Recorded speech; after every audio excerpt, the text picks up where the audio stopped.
Oh boy, a new Linux hack just dropped, or a vulnerability called copyfail. This is in the Linux kernel, and it's a big one. It actually affects pretty much every single distribution of Linux in the last 9 years, and even though technically it's not a 0-day, it was disclosed about a month ago, and there was a commit that patched it in the Linux kernel downstream. Well, it's now a month later, and it was publicly disclosed, and now everyone knows about it, and yet all the major distributions basically have not patched it. That patch that was in the kernel has not even made it into the actual distributions that people are using. And specifically, it's CVE 2026-31431. And even though it's only got a vulnerability rating of about 7.8, it is probably more serious than you might think. It basically allows a user run command at the user level to escalate to root privileges.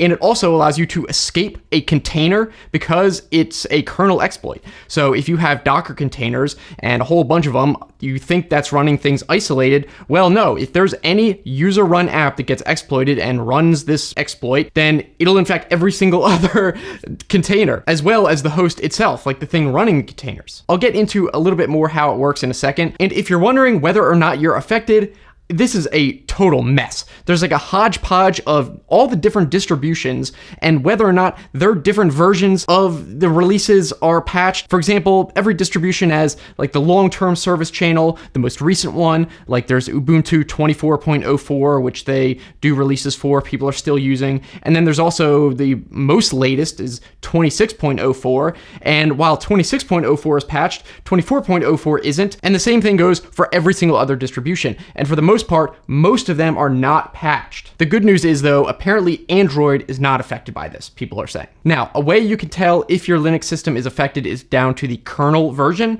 So no matter what distribution you're using, it's going to use a Linux kernel. And you can run this command, uname-r, and this is going to show you the kernel version. And then you should check that version against this list, which is the patched versions going forward. But you have to look at whichever one is the minor version that matches the one that you have. So look at the first two numbers of your kernel version, and then look for the one in this list that also has those first two versions. And then you can check if the last number of your version is equal to or greater than the one in the list. Now, in addition to simply waiting for your distribution to patch in the updated Linux kernel, there is a pair of mitigation commands that can fix this. However, before I go over that, one quick thing is if you happen to be running Ubuntu, it's a lot easier because they released a different type of patch that can be installed simply by running the updates on all your packages. So just run the usual sudo apt update and sudo apt upgrade. If you're on Ubuntu, it will fix it, other distributions not. Now, if you're on other distributions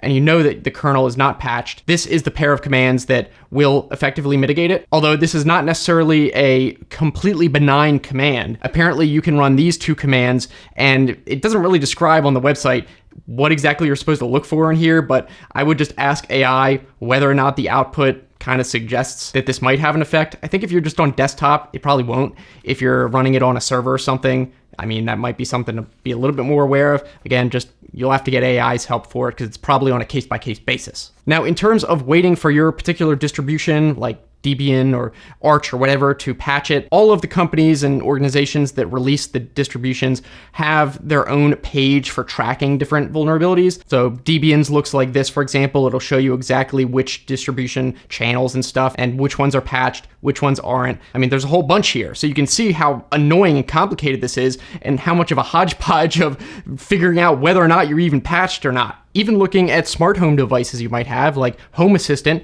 that is currently running a vulnerable version of Linux. Now, as for what exactly this vulnerability is and why it's so critical and why everyone's freaking out about it, basically it's a local privilege escalation, which means that you can't just do it remotely by magically sending a command to some server running on the internet. You have to somehow get a user level program, which, I mean, is anything, to run certain code. And while you might think, well, that's just not going to happen if they don't have actual access, and I don't mean physical access. They don't have to literally be at your computer to run this, as long as they can somehow get software to do it. And the general consensus is this would probably happen by them exploiting some other remote code execution in like another app that you haven't had patched. And the danger is if you can get any kind of remote code execution, it's actually pretty easy to get it to run. So it's like only a 700 byte file or something in Python.